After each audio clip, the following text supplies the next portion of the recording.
Alright, now with 8.1, we're going to switch gears a little bit. Instead of adding, or instead of multiplying and dividing, we're now going to be adding or subtracting rational functions.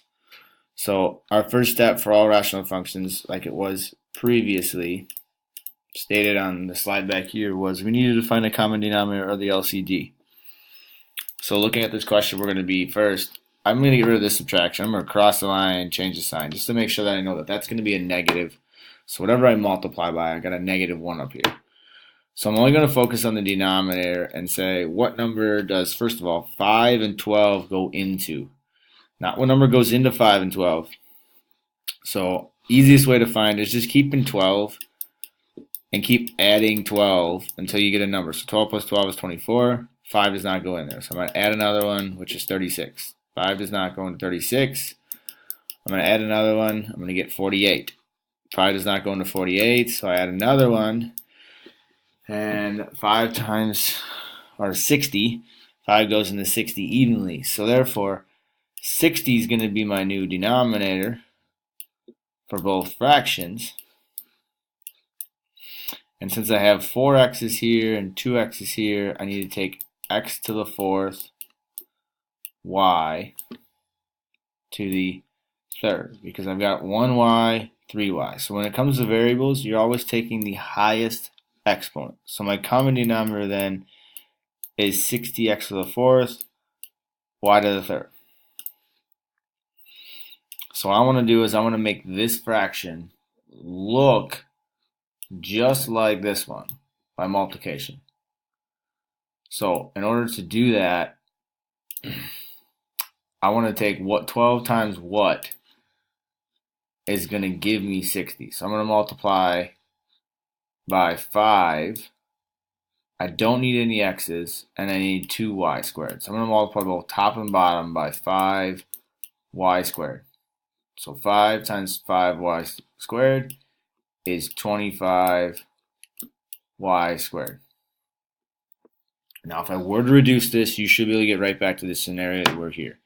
And now I'm asking the same question that I had before was, what do I multiply this whole thing by to make it equivalent to 60 x to the 4th y cubed? And I end up multiplying by 12 x squared. I need 2 more x's to get the 4. I don't need any more y's because I already have the y cubed. So what you do to the bottom, you have to do to the top. So I take -1 times 12x squared. I get -12x squared. I'm going to put a plus there.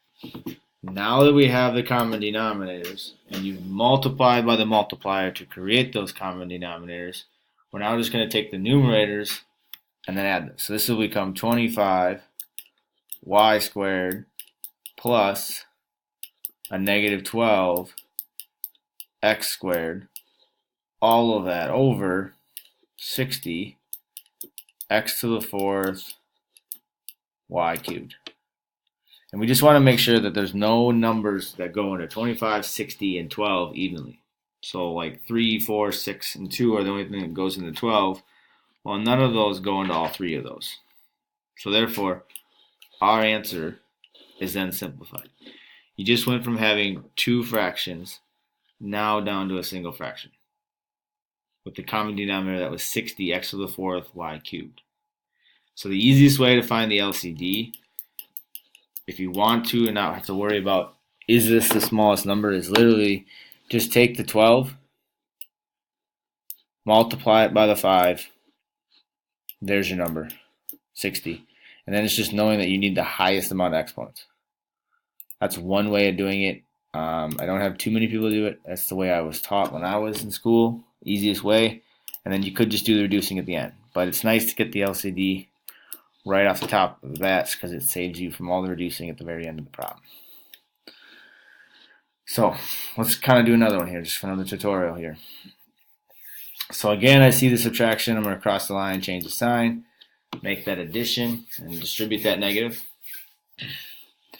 Right now we got binomials on the bottom. So just like in 8.2, we're going to factor the bottom. So we're going to leave the numerator alone. We got 2p minus 3. All of that over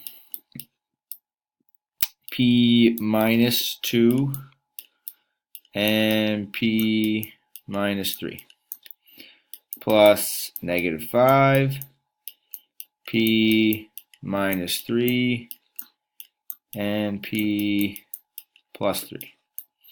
So we factor the denominators to see if we can find my LCD. So my LCD now, when it comes to binomials, to me I feel it's a little easier, is that you one just look to see what factors do I currently have in common. I've got a p minus 3, I've got a p minus 3, which is therefore we're going to need that one in our denominator. There's one of them there, one of them there. Well, then you got a p minus 2, so we need to have that factor then of p minus 2 because that's single factor here. So these match, so that's one factor. This is a single, that's the second.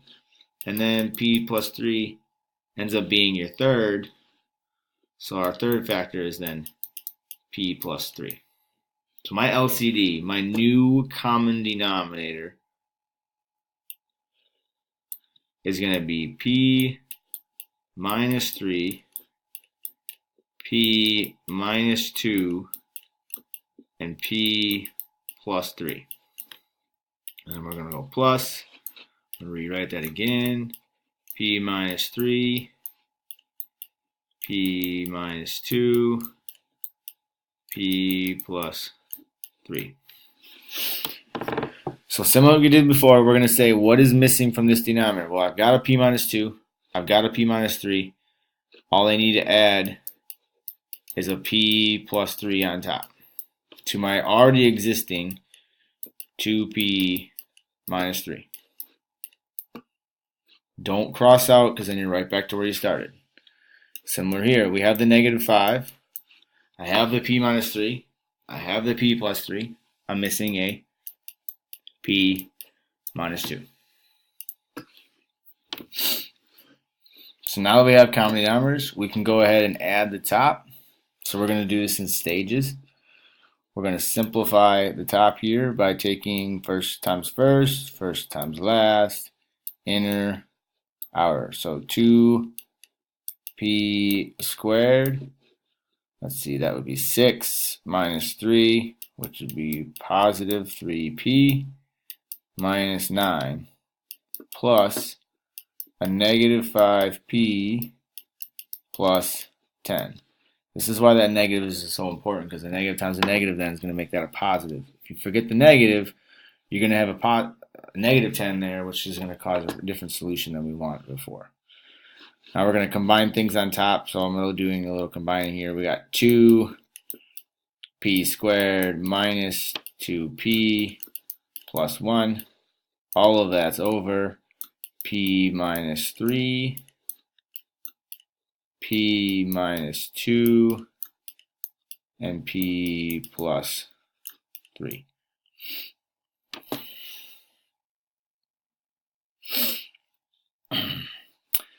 And then we're done. We have our common denominators. So in terms of my excluded values, p then would not be able to equal 3 because it makes that denominator 0. It would not be able to equal 2 because it makes that denominator 0. And it would not be able to equal negative 3 because it makes that denominator 0. So my excluded values, the values I would not be able to have if we were to solve or simplify or plug values in and evaluate, would be 3, 2, and negative 3 because it makes the denominator 0. And since these are all zeros, 0 times 0 times 0, or 0 times 2 times 4 is 0, therefore we can't do it. So this would be my final answer, which is then simplified. Which then that concludes the lesson on 8.1, and that is adding and subtracting rational functions.